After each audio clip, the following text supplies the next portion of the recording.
Okay, I'm down. You got limits, man. You got limits, man. Okay, I'm down. Hello and welcome to the Katie Halper Show. So excited to be here with you all.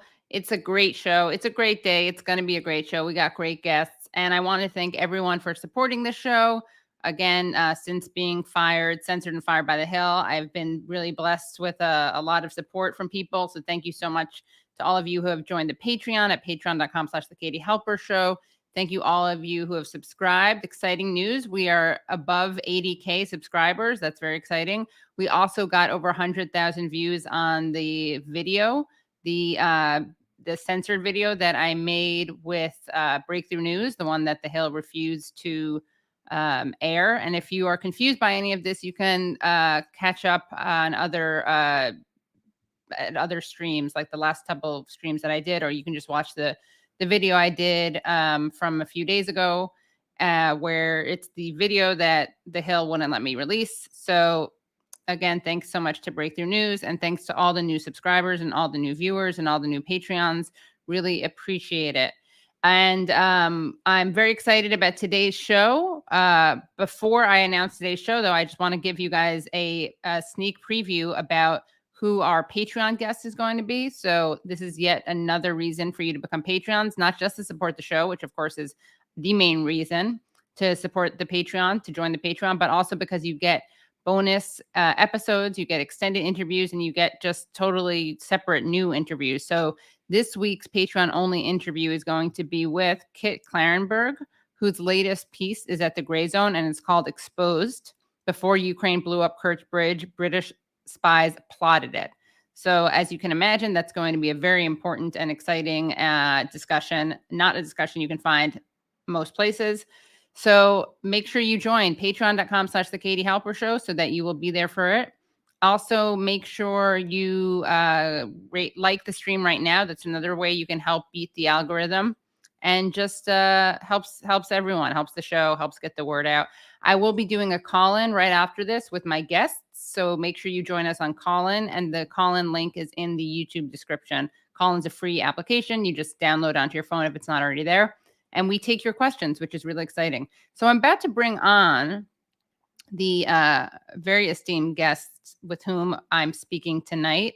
They are none other than Josh Olson, who is an Oscar-nominated screenwriter, Dave Anthony, who is a Writers Guild-nominated screenwriter and a comedian, and Kate Willett, who is a comedian and author, the host of Reply Guys podcast, and also the author of Dirtbag Anthropology. Also, Dave and Josh co-hosted the West Wing Thing podcast, and they also have their own podcast that they can talk about.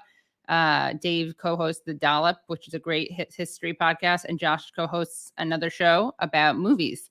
So without any further ado, let's bring on Josh Olson, Dave Anthony, and Kate Willett. Hello. Hello. Hi, Hello. how are you guys? Hi. Hi. We're good. How's Dave? Dave Dave had some spectrum issues, but we're powering through. Yes. So very excited to have you guys on. We're going to talk about your new show. We're going to talk about some LA politics towards the end of the show. But tell us, Josh and Dave, what made you want to do this new podcast? I don't know what Did you lose a bet or something? Yeah, no. So we've done a show called The West Wing Thing for the last couple of years, in which now we've completed. We've watched, and both Katie and Kate have been on our show. We watched every single solitary episode of The West Wing except one, to dissect the show's terrible politics and discuss the ways that those terrible politics both impacted and were impacted by current Democratic Party politics, and how they probably led us to Trump and many other awful things. The one episode we didn't do had no political content at all, so we talked about a good episode of Deep Space Nine instead. Oh, okay. But we're done, and our friend David Sirota, who'd been on a couple of times, floated this subject to us. We had done a mini series in the middle of the West Wing Thing where we took Hillary Clinton's masterclass in resilience, and which was quite an experience. If you need to learn about how to be resilient, you could do better than taking Hillary Clinton's masterclass, I guess. Was sort I of our think big- you had 2 excellent guests on that one, didn't you? we did indeed. Brianna Joy you were- Gray that's and correct. yours truly. I believe Katie Halper was on the show, wasn't she, Dave? Yeah. Yes, we broke those down. And at one point, David Sirota suggested, you should do more of those. And why don't you come over to The Lever? We're looking to sort of branch out and do more podcasts. And he pitched us. He's a great idea guy. And he just pitched us fully formed The Audit. And it would be like, how about you guys and a co-host, and you do these kind of mini arcs where you do like 4, 5, 6 episode breakdowns of things like masterclasses, documentary series, audio books. Even we're going to be taking on sort of any place where you find bad politics being presented by awful people. There we will be sitting in the back of the class throwing spitballs, essentially. And Nice. We kicked it off with our friend Kate Willett. She's been, we call her co-host our study buddy on these. She was our first. We're almost done. We're doing George W. Bush has done a master class in leadership. I've learned so much. Yeah. Yes, we are all now qualified to be leaders of men. So, Kate, what made you agree to do this? Because I like Josh and Dave, and I hate George W. Bush, I would say, were the 2 Nice. main factors in my decision. Yeah. Nice. Yeah. And Josh, what about you? I'm going to unmute you. I muted you. Let's see. I mean, Dave. Sorry, Dave. Sorry. Dave, yeah, sorry. There's a delivery man. There's a delivery man out in the street, and he's blasting your music, so it's really great. Oh, okay. George Bush is a war fly by the criminal. seat of your pants type Exactly. of action you'll get at the audit. Yeah. Although we pre-record. George, we realized after doing the Hillary one that all these people are using masterclass to redo their legacies. It's just pure propaganda. So I don't know. It just seemed like, especially watching everyone go into the like, oh, George Bush is good now because Trump is bad. Like it just really needs that can't happen. And so, you just can't let these guys just propaganda themselves out of, being war criminals, basically. Right. Yeah. Even though they're not Trump, or even though they dislike Trump. So to walk us through, are you listening to one episode at a time, or are you watching the whole thing and then discussing it? What's your process? The process, we watched the whole thing first and then kind of broke it down. In each of these things, we'll do more master classes and then other stuff as well, and they'll all kind of be, figured out as we go. But with the Bush one, I think there were 18 different segments, some 10 minutes long, some 25 minutes long, and we would break down 2 to 3 pretty much. We did one episode where we did 4 because they were very short. You kind of break them down and kind of walk through those. So there's no kind of rhyme or reason. It's just you sort of go, I think we can fill an episode by talking about 3 or 4 of these and then do that. Sometimes they're thematic. We're just about to record our final episode. We're literally we're only covering 2. There's 2 final classes, one of which is his kind of summing up his view of the world, and the other is 18 minutes talking about painting. Oh, nice. There's not going to be a lot to say about that. Right. Dave, by the way, because you have some noise going on, when you want to talk, just raise your hand. I don't mean to emasculate you or anything. It's just that way the background noise won't be in. Yeah. I'll mute myself, and when I want to talk, Yeah, I'm muted. Okay, cool. Great. This is like reparations. We have to silence a man to balance the world. So what was the first thing that stuck out for you guys when you were listening to the Bush Masterclass? Like what authentic leadership lessons have you learned? I mean, for me, I'd say none.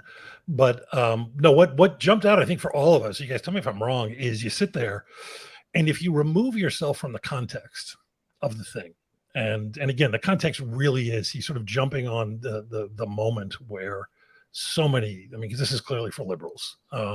So many liberals have been driven mad by Trump and have forgotten that this is easily one of our worst presidents. Body count far higher than Trump's, more physical damage to the country alone than Trump, let alone the world. And if you just sort of sit back and let it wash over you, he's fucking likable. You're just like, hey, this guy's he's all right. He's folksy, he's funny, and you start to realize how important that is to some degree in politics, especially at this degree. It's like we have to stop running these sort of like cold-blooded bureaucrats against these people who actually, warts and all, come across as human beings. It's dangerous. You know, I mean, I was out in the street for a lot of the Bush administration protesting, and you can forget for a minute or two that, oh, this is that guy. This is that guy we all wanted to, and to this day still want to see in The Hague. Right. For me, I've been like, my experience watching this was like just really feeling like there's absolutely nothing that could happen that would make people stop believing in meritocracy. Because I mean, this guy is just like, it's so obvious that he was just a complete fuck off. And oh, sorry, I don't know if I can swear, but That's like, okay. you know, like he was just like some drunk fail son. And then his parents basically like arranged for him to get into politics. And, you know, it's just, I think between him and Trump, there's got to be absolutely nothing that will make liberals stop believing that how hard you work actually doesn't matter. And he, you know, he talks about that again and again. He talks about, like, there's a section of the class where he talks about, like, yeah, you know, with politics, like, you got to start by being the person who hangs the posters, you know, Yeah. like, and just show up Work your way early, up. stay late, do your best. And it's like, no, that's not how it works, George Bush. Yeah, you know? certainly not Yeah. how it worked for him, right? No. I mean, it's like, I don't think that there's anything that would shatter this mythology at this point. Yeah. Well, we actually have some a clip from this masterclass. Shall we do a preview of it? Oh yeah, this is a fun one on taking. Yeah, he Yeah. talks a lot about taking. You need to a leader needs to take responsibility. Yeah. So let's hear what And Bush has to here's an say. example of him taking responsibility. Listen carefully. This is love. Oh, should we set? I'll set this up a little bit. It's him. Oh yeah, please set it up. Yes. It's the famous heck of a job Brownie comment after Katrina. And it's him talking about how that happened. He acknowledges that was a mistake, but listen to how he takes responsibility. And I just want to make sure people know Katrina was a hurricane, a very bad hurricane, a category 5. Honestly, I don't know if everyone here remembers that, how old you are, but hopefully you've heard of it. And Brownie was the head of FEMA. And his experience up until that point included mostly, I think, being the head of an Arabian Horse Association. So that's what we're about to see. George Bush reflect on this. I took blame. I think people will tell you that I shared credit. And when things failed, I took blame. You know, I think of Katrina. I took a trip down to the Katrina area as quickly as I could, and I landed in Mississippi, and the Alabama governor was there along with the Mississippi governor. And he said, Brownie here's done a good job. He was the head of FEMA. And I turned to Brownie and said, heck of a job, Brownie. Brownie, you're doing a heck of a job. The FEMA director's working 24. By the time we got to New Orleans, my attempts to raise the spirits of somebody who's working hard became a political liability. People use that as a phrase to show I was out of touch, when in fact, I thought I was exhibiting a good leadership trait, which is to share credit and thank people for a job well done. And so my attempt to share credit backfired a little bit on me. But it's that's my nature to have done that. I think it's a nature that managers must have. Wow. So let's talk about the credit which he should have been taking or not taking. Like, what had Brownie achieved at that point? Where were we in this hurricane? Well, first, before we get to that, the great thing about that is you notice the way he blames the governor for misinforming him. Right. It's yeah, he's really good at not throwing people under the bus. Yes. But yeah, go ahead. At this point, it's been catastrophic. Like we're into a complete and total disaster. I think we're 5 days in. So you know, as you recall, we're seeing bodies floating, the entire thing at the Superdome, where we're just watching, you know, people being covered in tarps because they died of, you know, no water and whatever else. And so it's a catastrophe that, I think we talked about this, but it's like nothing you'd ever seen as an American. You're just bewildered and angry. And then he comes in and does this. And he acts throughout the masterclass. He acts like, you know, not that much time has passed or not that many bad things have happened yet. But if you look at the timeline, it's bad at this point. And there were all these warnings that they had ignored. Yeah. Oh, yes. Yeah, the hurricane hit exactly where it was supposed to hit. Like 2 days of models said it's going to hit right there as a very large storm. As a matter of fact, they thought it was going to be a bigger. They thought it was going to be a 5 when it hit, but it was only a 3. So they had ample warning. It had already gone through Florida and done tons of damage to Florida. So yeah, they just acted like it wasn't. If they ignored it, they just didn't think much of it. Right. Yeah. I think it's pretty disgusting watching the way that he's been rehabilitated. I mean, all you have to do is be part of the quote unquote resistance and dislike Trump. But as you guys pointed out, he does have a higher body count than Trump does. Yeah. And and if you talk to Iraqis, I'm sure they have strong feelings about. Well, there's also, I think one of the things that makes me crazy is people are, you know this better than us. You're much more high profile. That anytime you try to clarify anything about Donald Trump, or anytime you sort of go, well, that didn't happen, you're perceived as. So I will say, and I think I speak for all of us, that I would love to live in a world where Donald Trump lives out the rest of his life behind bars. That would be wonderful. Sure. In fact, right after the election with a friend, we wrote a screenplay about Donald Trump's final year of military academy that was designed to give him an aneurysm. Sadly, nothing happened with that. But yeah, but it's like, you hear this stuff and it's like, no, man. And I get January 6th, terrible thing. Trump was behind an attempt to overthrow the government. That's bad. But if you think that's bad, why don't you think that a guy successfully stealing 2 elections is conceivably worse? Yeah.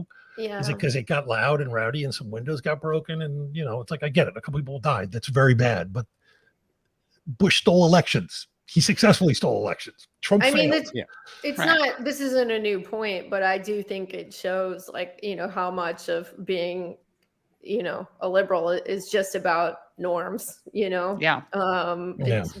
I think that, I don't know. I mean, they've really rehabilitated Bush. They've rehabilitated so many neocons who are affiliated with his administration. And it really is truly these people respect the rules and the way it's done. And, when they want to kill people, they go through the proper channels, right. Yeah. And they say they keep it. They don't announce it. They don't brag about it. Yeah. They're not uncouth. That was Trump's major mistake, right? Yeah. And what about did you look into, obviously you're doing the masterclass, but what about looking into Bush's biography? Did you discover anything that you didn't already know about him? Not really. I mean, we actually have a research guy who I believe read. Brian's amazing. His name's Brian Ciano. He's in Philadelphia. I think he read 3 different biographies of Bush and was sort of throwing us little tidbits, but nothing too unusual. Yeah. Yeah. They're just stuff that you forgot more than anything. Like you forget how he thought God had sent him to be president, stuff like that, where you're like, oh, right. He was out of his mind. Yeah. I mean, he was right. Yeah, I mean, of course. Proof that God hates us, I think. I mean, he won twice. I think that's pretty much God's hand. Yeah. God's hand, yeah. We were talking about this today about how George W. Bush and also a lot of conservatives, they think that if they did whatever they do because they believe in God, that thing is now endorsed by God, as opposed to Trump, who just thinks he is God. Right. But it's just it's a very similar kind of narcissism that just doesn't sound as much like narcissism, because you're not saying I alone can do it. You're saying me and my imaginary buddy Jesus can do it together. Right. There's one guy ahead of you, one guy more powerful than you. He just happens to be on your team and rooting for you. Yeah. It's relative humility compared to when you think you're God, I guess. Yeah. Not to come on your podcast and bring up Jesus. That's aggressive. Yeah. Well, actually, but I'm curious about how you all evolved politically, because I know, Kate, you grew up with Jesus in your life. Josh and David, what about you guys? Well, Josh's story's better. Why don't you? Well, I grew up in it. I grew up in a neighborhood in Philadelphia, Powelton Village, that 15, 20 years ago, somebody wrote a sociology textbook on it, because it's actually unique. It was kind of the hotbed of sort of communist activity in America in the 1920s, and the anti-war activities in the 1960s. I lived 1 block away from MOVE, which some people may remember the first time during the first shootout. I was not there when the city dropped a firebomb on them and blew up an entire city block. And, you know, and I've got family members who are very active in the movement, to the extent of, you know, one who did time for activities in the 70s and is to this day in her 70s a, you know, vital progressive activist who works with, you know, much younger people who are inspired by her and who it's, you know, she inspires them and they inspire her. And so I've always been around it. And I think what kind of happened, there was a long period, especially out in LA, where I just sort of felt that every now and then you'd sort of run into somebody out here who seemed fairly similar. And look, people are decent everywhere, but it all just seemed kind of dead. You know, there was no real active left. And I will never forget finding out that, that first time, I think everybody here has this experience, that first time you realize that Bernie Sanders, that guy we all like, everybody liked him at that point. And by the way, most people still do.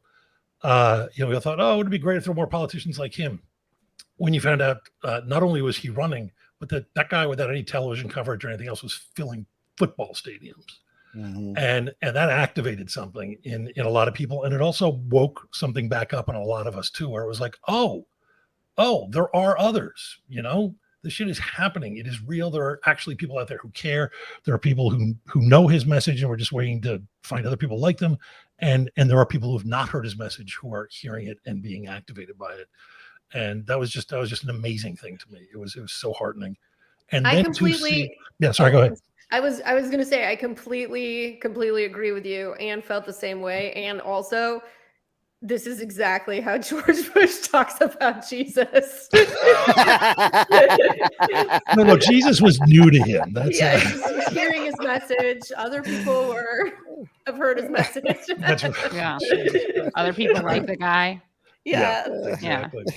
But it was what was really startling to me was people who I had just sort of been around forever, who I assumed were just kind of, you know, there's all sort of people who are sort of like good liberals and, you know, political enough that they're like, they hate George Bush and, you know, Ronald Reagan's terrible and everything.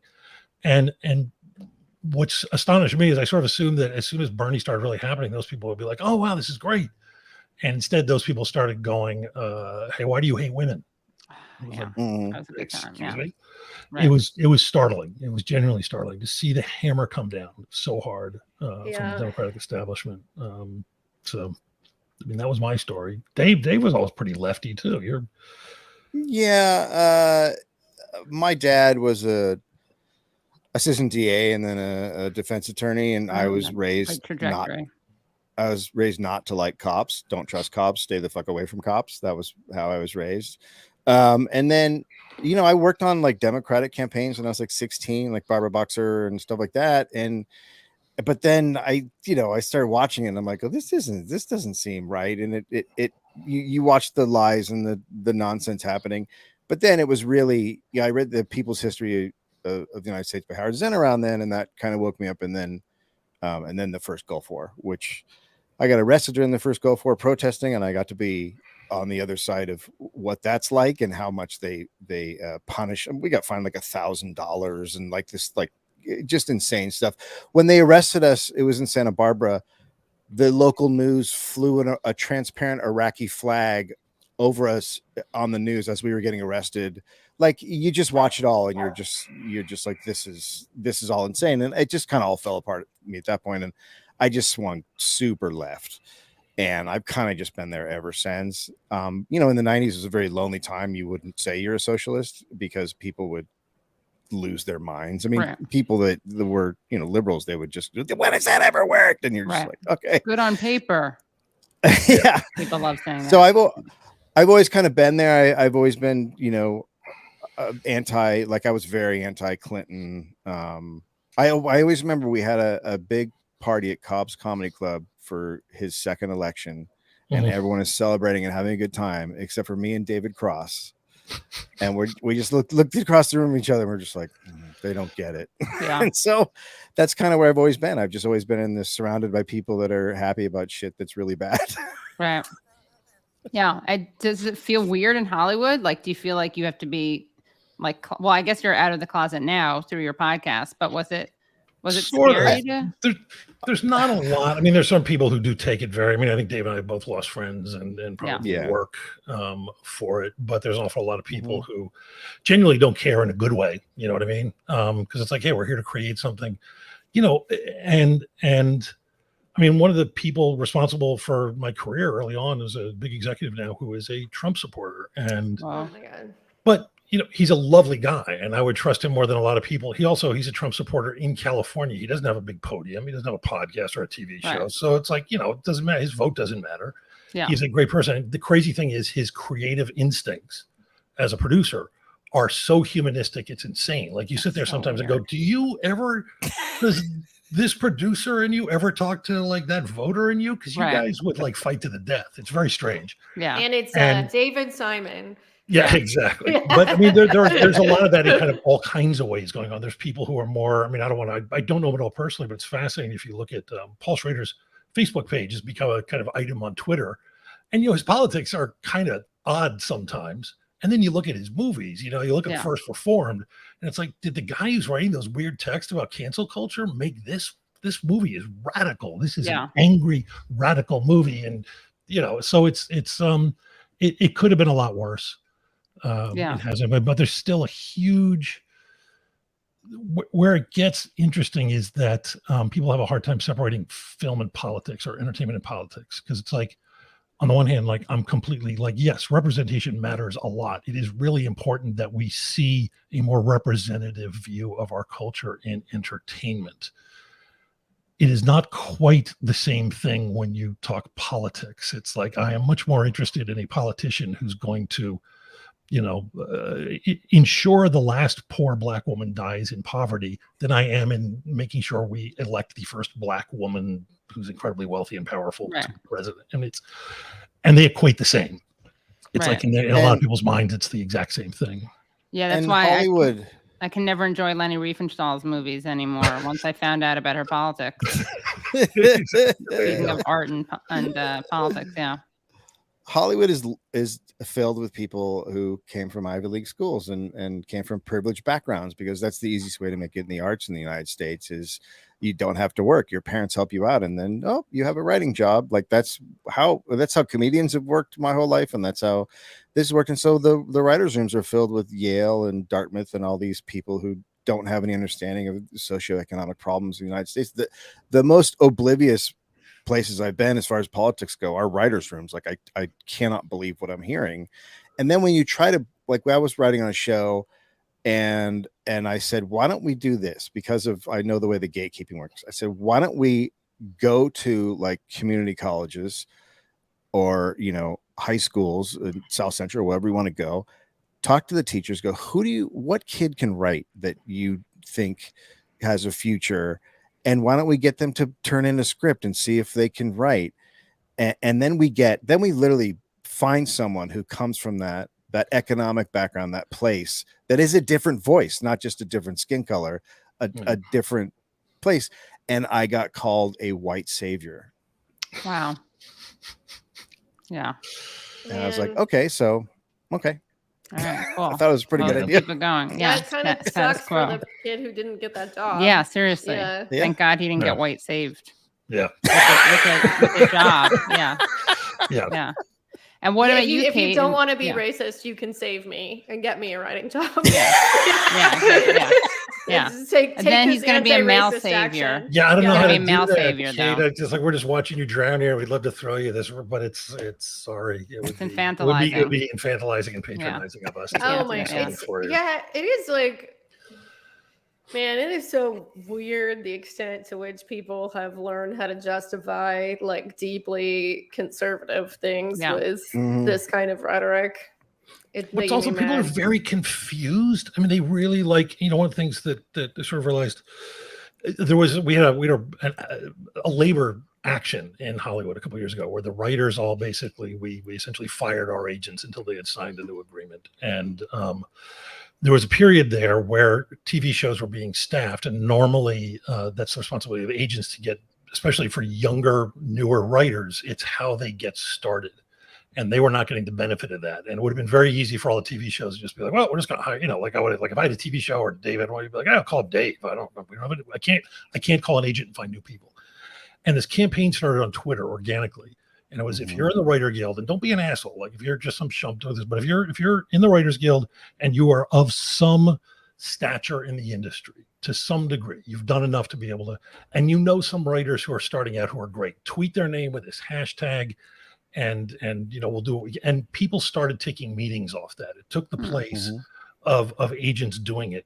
And what happened is all the shows got staffed. And the great thing is they have all these diversity quotas that they're trying to meet. And for the first year, I believe, I don't want to get this wrong, I may have had but I think for the first year, all those quotas were exceeded. Wow. Just by people randomly pointing out good writers that they knew, as opposed to trying to fit some kind of pattern that they don't understand the reason for to some extent. You know what I mean? Right. And that was really interesting to see, because you have all these people sort of following rules they don't understand. Like, I don't know why we're supposed to do this, but let's do this. And, right. And the diversity thing is hilarious, because we had one black woman writer on our show who said the Civil War wasn't about slavery. We had a Latino guy who said Latinos are not oppressed in America. It was just, wow. And you're just like, well, there's diversity. Yeah. That's really funny. And Kate, what about you? Because I know that you're not you're in on the East Coast, obviously, but you're in the comedy scene. How is that? Do you ever feel like your leftist politics has been an obstacle? Like not being a Hillary supporter or a Warren fan? We've actually talked about this. Yeah, I definitely think so. I think for sure. Yeah. I mean, it's weird because it's like, I actually think that a lot of comedians are pretty left, like if not, into it, like, on a daily basis. Like there's a ton of comedians that voted for Bernie Sanders, but once you get into that, like, higher tier of income, that's where you start seeing why. I mean, like you start seeing like a lot of people who are more they're not like centrist, but maybe like Elizabeth Warren type of politics, definitely like, but I think the main thing is like there's just such a huge reward for having very mainstream liberal politics in your art. Like people fucking love that shit. Like if you make something about how like Trump is a dumbass, right? I mean, like people are gonna, I mean, it's like some of the stuff that I've had go viral or the things that really, ended up like getting my work to like a larger audience. It always was something that like a lot of people agree with, like abortion should be legal, or like, something about like Me Too or whatever. It's like, I think that as much as like leftist stuff is kind of more broadly popular, the people who are into leftist politics in general just don't have any power, which is not a coincidence. Right. The only thing I want to add on to that is that a lot of that resistance though was only up to a point. There was no, because if you were trying to do something that actually might, I don't know, early on, it drove me insane how at the very beginning of Trump's administration, he was still involved in a fiduciary relationship with NBC. Yeah. The Apprentice, the sitting president is getting a producing credit on a TV show on a network. And I was like, oh, look, here's a simple way that those of us, because everyone in this business hates Trump. There are all these emergency meetings of like all these people, like they fill an entire, sound stage with people who want to do something. And I went around to a bunch of folks. I mean, I'm not one of these, but I have access to a lot of very big name people in the business who have big TV shows and movies, what have you. And I was like, hey, let's just take out an ad in Variety and go, we, the undersigned, will not do business with NBC so long as you're in a illegal, because it is actually a legal relationship with the president of the United States. And I got a few people who are willing to sign on. I can't tell you how many people are like, well, I'm going to keep my powder dry for something important, which 4 years later, they still haven't done anything. Or better yet, big name people who were very loud in the resistance, but, who had really complicated deals at NBC that they didn't want to put in jeopardy. Yeah. And so it's like, they'll go out and go, Trump stinks, but I'm not actually, and I could actually do something that could actually have an impact. But not going maybe to. I'll just sit here and tweet about how much I hate Trump. Yeah, I think, I always wonder like what you can say or not. And I think you can say a lot of things, but I think it comes down to like with stand-up comedy, for example, like there will never, ever, ever be a union. Never. because there's just an endless supply of scabs, like, and nobody will do anything to jeopardize their career. And it's like, I mean, like, even if the demands were quite reasonable, like we deserve to have our transportation covered to come to the club, so we at least do not lose money to perform. There's been a couple attempts to unionize, but it won't happen. But I don't know, because it's like, I still think that the stuff that you're always going to see on TV, like, will be sort of like more mainstream liberal politics. But I also think that there's enough anti-capitalist sentiment that you're starting to see, like that kind of Mark Fisher thing, where, you see like anti-capitalist art, and it's sort of being used as a way for people to like have this catharsis where, like, nothing's really going to happen. But like, Squid Game was so popular. The Boots Riley movie was so popular. And I wouldn't be surprised if you start seeing like more and more art with explicitly leftist themes as a way of like, just letting people feel like we're doing something while not actually doing it. I mean, don't get me wrong. I hope to get paid to make that art. So, I'm available for selling out. Well, I think, that's propaganda. And I think propaganda is useful. I would say, making films and TV shows, people don't realize what they're watching, but it starts to soak in a little bit, I think so, to an extent. I think that's I'm not true. sure.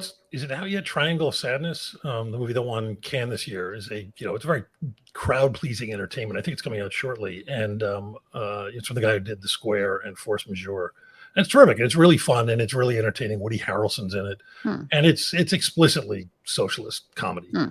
And I think it's going to do pretty well. And then, of course, Parasite, which was masterful. Which I remember reading, like, hearing a podcast that came from like Lincoln Center, and they're like, I think there may be a subtext about class in there. Like, oh, really? You think? Wow. You must have a PhD in literature, because who else could have found that? Neil Brennan. There's so many. Neil Brennan, who is this, like, I mean, I think he's a really, really funny comedian. He used to write for the Chappelle Show for a long time. Right. But, he's like a very wealthy person. He tweeted, like, I don't understand who is the parasite. Oh my God. And that wasn't parody? He wasn't being a parody? No, he was being, oh God, I thought that was the joke. Oh my God, I'm so sorry. God, that's so embarrassing. Yeah. It's still funny. I just should have laughed differently. Yeah, in a different way. Yeah. Well, I want to ask you guys about, hit that like, everyone. Make sure you hit the like right now. But I was going to ask you guys about what happened in LA, that leaked audio that's really offensive. But before that, someone wrote in the comments, I'm sorry I didn't highlight it, but someone asked Kate and if you know Ariel Elias.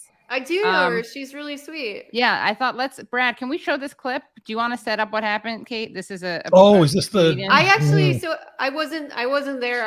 All I have seen is the clip. So let's show this clip. So this is a clip that's been going viral. It's a comedian named Ariel Elias who is performing at a comedy club a shithole, called Uncle Vinny's. Let's see. I think this clip kind of speaks for itself. What's your question? Did you vote for Donald Trump? Did I vote for Donald Trump? What do you think? No. Okay. Here's a question for you. Why would you ask me that in here, knowing I'm the only Jew in this room? Are you trying to get me killed? If it makes you feel any better, I vote in New York. My vote doesn't matter there. It doesn't matter here either. It doesn't matter, guys. Everybody vote for whoever you want to vote. I don't care who you voted for. I'm just happy we're all here together. So you voted for Biden. I don't know. Why does it matter? Yeah, so what? Why does it matter? I can just tell by your jokes you voted for Biden. Why are we talking about politics? I can tell by the fact that you're still talking when nobody wants you to that you voted for Trump.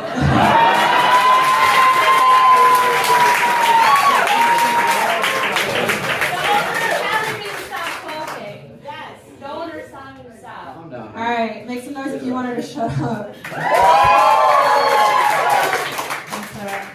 But I did ask if anybody had any questions. I didn't think it was going to be. That's on me. That was on me for thinking I could have a human interaction with somebody. That's my fault. No, look, I'm such an insecure person. Here, I'll tell you the rest of that bit, and then we'll move on. I'm so insecure. I went and got an IUD. Come on, buddy. Can't do that. Are you fucking kidding me? Yo, I'm never coming out with this group of people ever again. Straight up,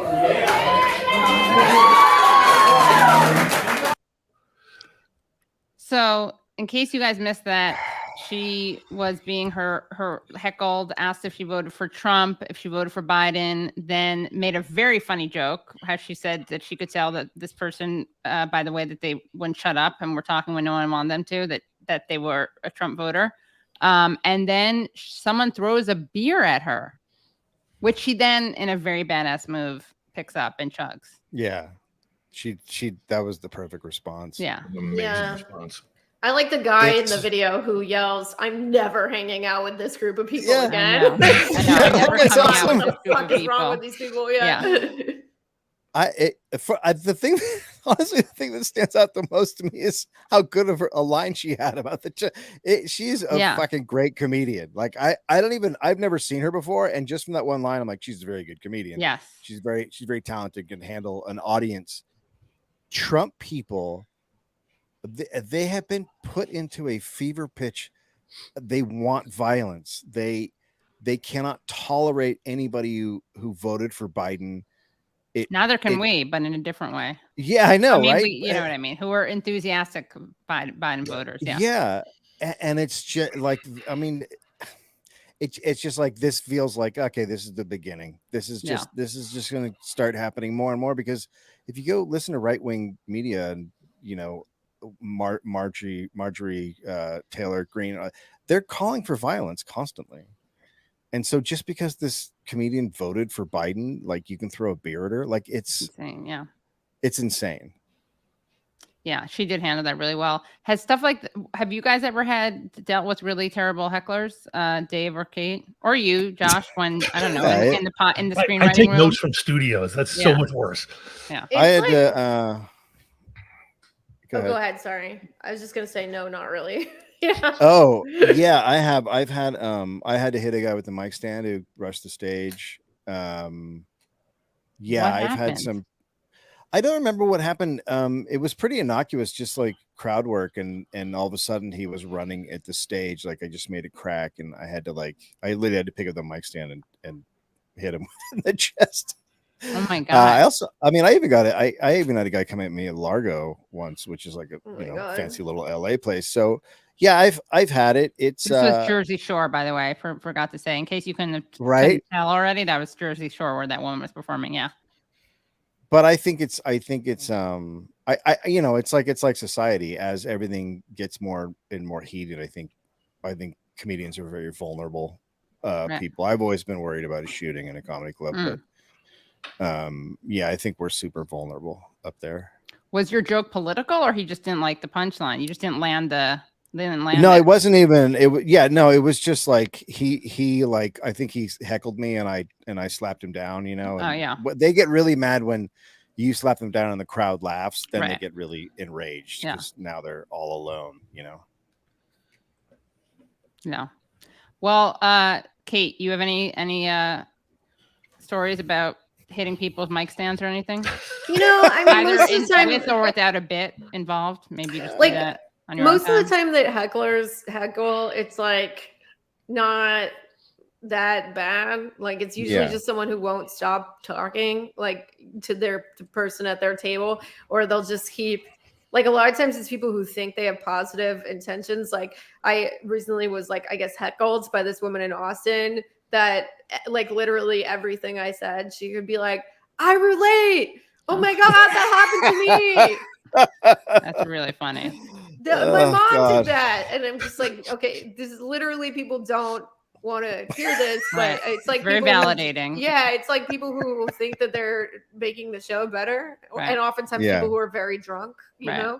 I think that, like, alcohol is a big factor because all these clubs have like a 2-drink minimum, and people just drink a lot anyway. But you know, whenever there's a heckler, it's oftentimes somebody who's fucking wasted, usually. Right. And speaking of heckling or saying things off the cuff that you don't necessarily intend to have people hear. Sorry, I don't know what the transition is. Oh wow! What tell a transition! Us about. I know. Did you hear this one? It really killed. No, tell us about what just happened in LA County, please. Well, let me set it up by saying Yes. in the building the city council has all their offices and meets in, there are above it like these walkways, and it's been pretty well known for years that mayors will send people up there to listen to what the city council is saying in the back rooms, so they have knowledge ahead of time of what's going on. And apparently they're really awful people. But besides the racism thing, they're really just terrible. Apparently they forgot that was a thing. And so someone was up there and recorded them in their offices talking. And boy, was it racist. Yeah. So Mike Bonin, who is one of our more left councilman, he's actually leaving, but he adopted a black son, and the president of the city council started talking about how he was misbehaving on a float at a parade and called him a little monkey and said he's being raised like a white kid, and if it was her, she would take him and beat the crap out of him. Went on to say an astounding amount of things, like the district attorney is with the blacks. Yeah. Fuck him. With He's the with blacks. Yeah, with the blacks. Yeah. It's just a barrage. Every single time I go in and read something else, you're like, oh, this is also horrible. Like they just and it's very obvious that this is just how they talk. It's not like someone caught them at a very juicy moment in time. Right. This is who they are. None of the This other is how people they on the talk. tape are going, oh, geez, Yeah, nerdy. right. I've never heard Yeah. they're all like, It's not like, whoa, what are you Right. talking? Like they're obviously not shocked by it. Right. Yeah. There's and she- anti-Semitism. There's homophobia. Oh, there's there is like anti-Semitism. it's all. That makes me feel seen. Yeah. I didn't know that. I say Nuri went on this whole tirade about how Israel is an apartheid government. So Nice. we were just like, outrageous. How dare she? Writer. She's my she works for me. No, what I heard that she said some homophobic stuff. I haven't heard it. I did hear this terrible stuff she said about Mike Bonin's son, and then I heard the stuff she said about. She talked about like Oaxacans and like Korean Oaxaca. I mean, just like racist stuff about how people look like indigenous people. God. Yeah, there was an article just came out a couple days ago that was quoting her talking about her neighborhood in very anti-Semitic terms. How like it used to be represented by the Katzes of the world, the Bermans of the world, right? How she never actually saw them in the community, and I mean, it's just she's awful. They're all, and the thing that, and I think it's getting heard almost as much happily, is that you get through that barrage of just rage-inducing racism. And you get to the fact that they're sitting there like, now let's do some corruption. And they're openly colluding to carve up districts of progressive representatives who are their enemies, including my own rep. I can't remember. Is she yours, Dave? Nithya Raman in the 4th District, who we all worked for early on, was great and won a amazing election against a terrible sort of centrist incumbent. And has been doing a lot of work for the homeless. And they were literally just they're openly talking about how they're going to carve up her district. Right. Which is like getting a little bit lost because people are understandably upset by what she said about various groups of people and about a little boy. But it is true that there's like redistricting and carving up districts and corruption, like you were saying. Openly acknowledging it's for political purpose. And these people hold power. I mean, like it's not just like they're your fucked up, uncle. Racist uncle or something. Like they are going to do things that impact the people that they hate, Yeah. And these are establishment Democrats. They are not, there's no conflict here if you're some kind of leftist. These are centrist Democrats being just absolutely as awful as you can feel good hating them. The bad news is, even though, like, first, what did she was called on to resign. She didn't. She stepped down from being the president. Yeah. And now she's taking some time off until it dies down. Sorry, to talk to her family or whatever. Paid time off. Oh, nice. Yeah. Take time. But how is that a fucking thing you can do? You can just go like, okay, I'm going to not do this for a little while and make money. Yeah. What the fuck is that? That's so brave. But the sad thing is, while she's gone, her replacement is a guy that they, in fact, on the tapes refer to as her guy, Mitch O'Farrell, who's almost a cartoon villain. whose opponent Mitchell- is running right now, is a great Hugo Soto Martinez is running in his district in the 13th, who's fantastic. But yeah, now Mitch O'Farrell, who's this monster, he's in charge. He's like the new Oh, president great. pro tem. So we all win. Mitch O'Farrell, we had during COVID, essentially they created in a park in Echo Park. The unhoused took it over, and they had showers, and they set up a little city for themselves, and it was functioning wonderfully. But the neighbors didn't like it, so Mitch O'Farrell spent $2 million having the police come in and remove them. Oh, right. Yeah. $2 million. What an astounding waste of money. Like, think about what you could have done for those people. It's incredible how bad these politicians are. And so we actually have a clip, right, of Michael Bonin, who is the man who he's was being awful. criticized. Well, whose son was being attacked. Yeah. The it's man who, amazing. yeah, It's right. The man amazing. whose son was being attacked. Let's Yeah. just play a little bit of that because it's important, I think, to hear his perspective on this Thank you. as the non-racist Thank you. LA representative. Yeah. Good morning, everybody.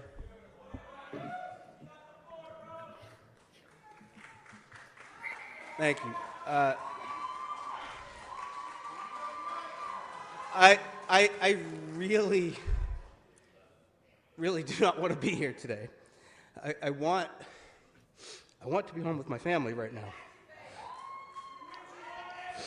I am, but I want to say a few words. I am still trying to wrap my head around everything that was said and everything that is happening. My husband and I are both raw and angry and heartbroken and sick for our family and for Los Angeles. And as an Angelino, like most Angelinos, I am reeling from the revelations of what these people said. Trusted servants who voiced hate and bile. Public officials are supposed to call us to our highest selves. And these people stabbed us and shot us and cut the spirit of Los Angeles. It gave a beatdown to the heart and the soul of this city. But before anything else in the world, I'm a dad. And I'm a fuck. I am a dad who I'm a dad who loves his son in ways that words cannot capture. And I take a lot of hits, and hell, I know I practically invite a bunch of them. But my son, man, that makes my soul bleed, and it makes my temper burn. And I know I'm not alone, because Los Angeles has spoken, and it feels the same way. When the LA Times called me on Saturday, I was out of town, and I was away from my family. And the reporter summarized some of what was on the tapes.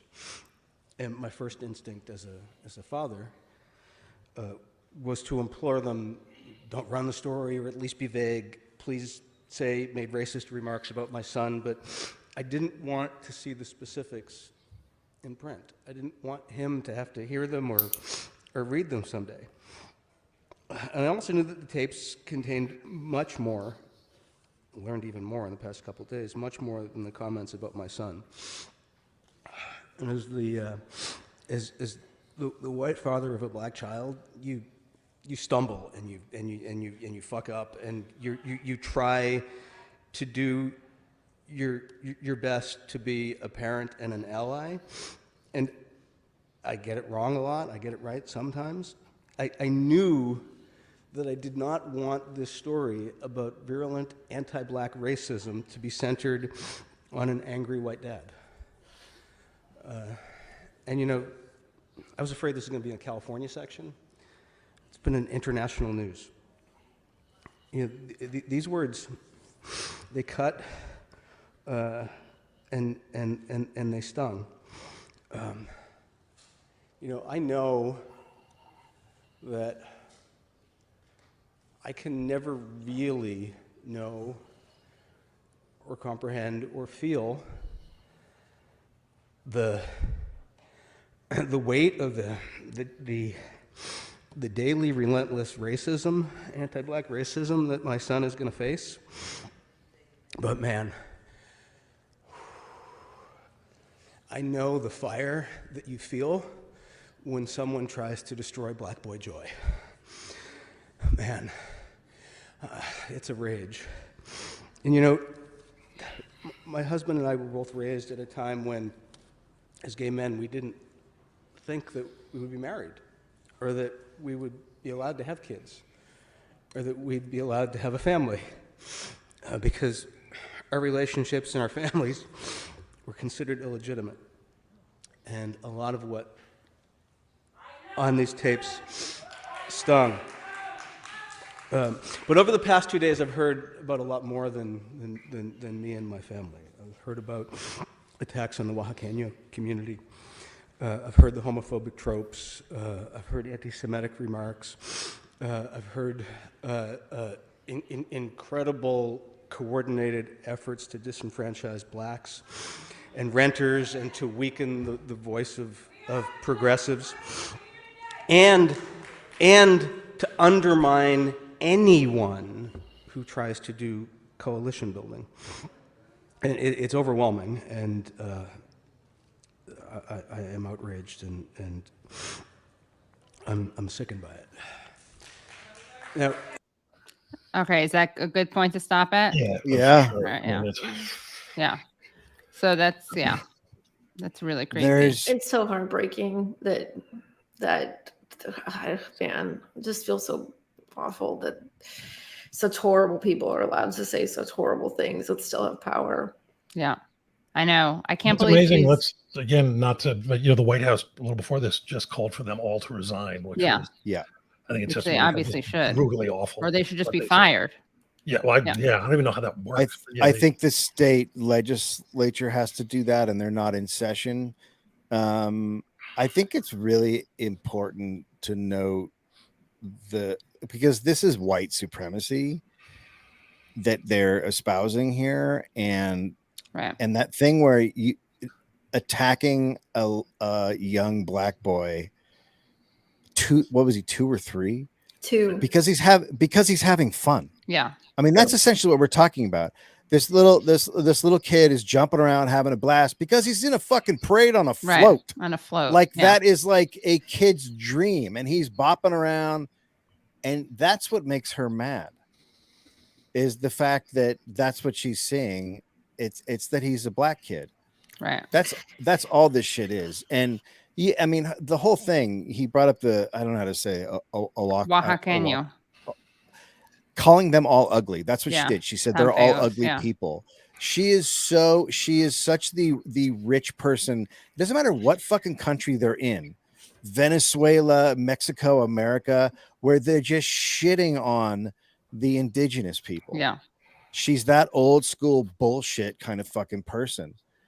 And it must be so hard to be a white dad and have a little black kid, because you've already got a weird sort of disconnect that you can never truly understand what they're going through, and it's hard to protect them. And then you fucking see this shit. Like I'm surprised that he is this composed Mm. and able to give a speech from a point of vulnerability, Yeah. as opposed to what I would do. So hats off to this guy, because that was an amazing speech. The fact that they have not fucking left I know. office is astounding. What was so infuriating to us after it happened, because it's just, goddamn it, some things are just like, sorry, it's over, it's done. You know, all your men are dead. You have an opportunity to stand up and do right. And Karen Bass, who's running for mayor, who's just kind of, obviously you got to support her over Rick Caruso, who's just awful. But Rick Caruso is like a Trump supporter. Horrible, really who's just like, now I'm a guy. Democrat and now I support good things and I'm going to buy Yeah. everything and kill the homeless. And but Karen Bass's response was like, well, they should be held accountable. Now, these are, Nuri Martinez was a major supporter of hers, a very powerful figure. And her response was like, oh, they should be held accountable. You're like, by what? By She's not- who? no, By you. no, Yes. they should go Hold them by accountable. you. And there was a brief moment, and I saw a couple of things, and thankfully they weren't representative, but there was enough of it. There was a couple sort of Black establishment politicians who were outraged at people calling out Karen Bass for her response because why are you holding a Black woman responsible for anti-Blackness? I was like, because it's one of her supporters who's an incredibly that's powerful why. person in government. Right. Yeah, And I because actually she's saw- running for mayor. It's not like Yeah, she's you're just running some for mayor. random Yeah. lady. Yeah. And then I saw a couple of other people who were like, well, it's misogynistic. They're all focusing on Nuri Martinez, who's the president. You're like, yeah, because She she's said the it most all. powerful person in the room who's the one who made the majority of the awful comments, and everybody is calling for all of them to resign. Right. Yeah. Like, Right. it's this horrifying, like, democratic. When you find me someone identity who's defending politics all thing. the other people in that room and singling her out, sure. Yeah, and it's just God. You Although gotta she's kill this far and stuff. away the worst. I mean, She's yeah. of course she's and she's in power. Right. I mean, I personally think that not just those people need to go, but the people who didn't say they need to resign need to be driven out of office. Yeah. This is black and white. This is these people are terrible. They need to go. They are using racist, anti-black language while discussing redistricting. That is like fucking 1930s racism shit. Yeah, it is. Look, And to me, like, one thing that was striking is, like, the fact that nobody was really shocked in the recording at all. Like, to me, that suggests that people are actually talking like this pretty frequently. Right. Like, not just these This specific isn't like a individuals. one-off. Yeah, but I mean, it's like, I don't hang out with people who say stuff like that, and I'm sure that you don't either. But there's got to be a lot of people who do, because otherwise at least one person would be weirded out, I think. Yes. Yeah. What was shameful is the first response that I read that came close to sort of expressing, I thought, a point of view that was lucid and rational in this, and just saying that there's no place for this and was Caruso. I mean, all these Democrats are kind of scrambling to figure out like how little they can that get was away funny. with. Yeah, I saw Margaret Kimberly tweeted that. Like, why is the Republican response better than the Democrat one? I saw somebody accuse him of white supremacy because he's calling it. It's like, shut up. I mean, and yes, of course, I 100% believe it's just a cynical response from him. Sure. But it's the fucking boilerplate response that everybody should have given. And it's a shame. How hard? It's not really that much of a struggle. You can write this in your sleep. Yes. It shouldn't require like a lot of soul searching. Exactly. And it is that thing. It really is. It's not like they're in a gray area where you're like, what's the minimum I can do to hold on to these allies who are still going to be in power? It's so far over the line. You're like, oh, they're dead. And I can either go with them and blow my career up, or I can just say what ought to be said here. There's no consequence to me for doing that. And they still went out. It's a terrible indictment of the Democratic Party that these people can't just come out and throw them under the bus, because they just, it's like, it doesn't matter what they do. They yell at Republicans for doing this all the time. This isn't any different than the guy who was like trying to date a 13-year-old or whatever the fuck it is. It's heinous. Right. This is what this is. Heinous. And the fact that they just can't come out and just go, yeah, no, you're gone, is such an indictment of who they are as a party. Yeah. Well, guys, this has been excellent. Any final words that you want? And then we're going to hop on to Colin, which I invite everyone to join us at. But any final words, anything you want to make sure that you mention, whether it's the podcast or the other projects you're working on? I mean, you could listen to the Audit every Monday on. It's good. It's good. It's a great opening. Great opening, guys. I have one thing I'd like to mention, if that's okay. This is a safe space, Kate. So there is remember when Chesa Boudin got recalled by a bunch of horrible right-wing billionaires dumping a bunch of money into a very successful ad campaign? But basically, like, the right-wing tech He was guys, the DA in San Francisco, by the way, the reform-minded DA who you've seen on the Katie Halper show. Yeah, and he was, his parents had the both Weather been Underground. incarcerated. Yeah, and he was like, he was doing things like prosecuting police, and he was like prosecuting people who were like terrorizing abortion clinics and not allowing like police officers to take DNA tests gathered from rape kits to be used against victims. Yes, exactly. And, so basically, the police union and these right-wing billionaires and the real estate industry really threw down to get Chesa out of office because they wanted someone in office that would, keep conducting these like homeless sweeps and just have a very like carceral approach to dealing with the problem of so many unhoused people in San Francisco. And so, they recalled Chesa. The mayor installed this person named Brooke Jenkins, who is kind of doing like this, new war on drugs type approach. Very anti-homeless. She's horrible. And so progressives in San Francisco are trying to get her out by electing another reform DA, John Hamasaki. And, he's actually supported both by progressives and also by pretty mainstream Democrats because Brooke Jenkins is so bad. So I'm going to be doing a fundraiser. Nice. On October 30th. And that's going to be at the Rickshaw Stop. And there's going to be a bunch of other comedians performing there. And hopefully we can raise a lot of money for his campaign. So, if you are going to be in the San Francisco area, you live there, Oakland, on October 30th, I'm really, really hoping you can come out. If you can't come out, but you have a few bucks to spare, it would be awesome if you just made a donation to the campaign or bought a ticket anyway or promoted it on your social media feed. We're really, really trying to make some money for this campaign because, man, we got to get this Brooke Jenkins lady out of office. Yeah. She also lied about her involvement in the campaign. She's atrocious and got busted. We have a clip of that we can link to. But okay, definitely, and we can link to that in the description. And Dave, I'm going to retweet it now too. Okay, cool. And what? Oh, anything? Yeah, anything you want to plug? Mention the Audit, Dave. I have a podcast called The Audit. We talk about how great the Bushes are and other people like that. My podcast, the really good one that I do is called The Dollop.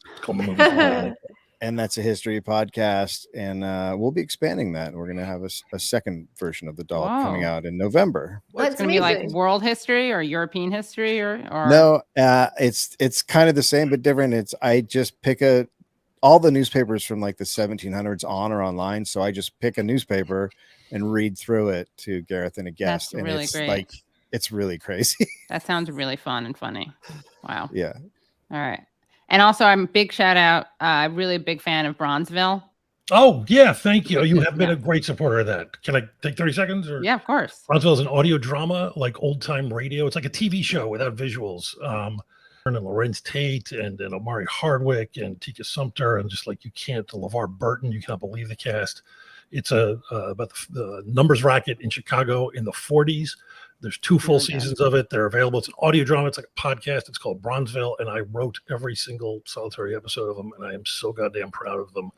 And my favorite moment was when one of our actors, a very big name, leaned over and said, if you were a black writer, you couldn't get away with this because you would be forever pilloried as an angry black man. So, so you're an angry white ally. That's right. Yes. But anyway, I'm really proud of it. Katie's been a big supporter of that from the get-go, and it's fun. Don't get me wrong. It's shooting and screwing and it's really fun. Yeah, punches it's great. Melodrama. Yeah. But thank you. Thank you, Katie. Of course. Yeah. Thanks everyone for coming. Join us on, of course, on Callin. And again, as I mentioned, please become, if you can, Patreon supporters at patreon.com/The Katie Halper Show. I'll be releasing a Patreon only interview this weekend, which is going to be with Kit Clarenberg, whose latest article is at the Gray Zone, and it's called Exposed. Before Ukraine blew up Kerch Bridge, British spies plotted it. So again, that'll be at patreon.com. I know, right? /The Katie Halper Show. And and also please subscribe to this if you haven't already. And also please like all the streams. Thank you, Phantom Esfanta, for the clips. Thank you, Brad Bloom, and thank you, Tyler. Sullivan for working on the show and helping with the show. And we will see you now at Call-In. And thanks everyone for joining. Bye, Thanks everyone. for having us. Okay, I'm down. You got livers, man. You got livers.